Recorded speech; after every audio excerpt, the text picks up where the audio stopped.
Á árinu 2020 bárust lögreglu á landinu öllu yfir 1000 tilkynningar vegna heimilisofbeldis. Því miður þessi tala aðeins hluti af þessu samfélagsmeini. Hefðbundnar birtingarmyndir ofbeldis eru fjölmargar.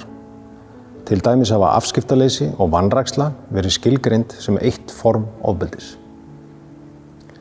Ríkislögreglustjóri var skipaður í aðgerðateymi síðastliðið vor sem hafði það hlutverk að samræma vinnu við útfærslu aðgerða gegn ofbeldi á tímum efnahagsþrenginga og áfalla.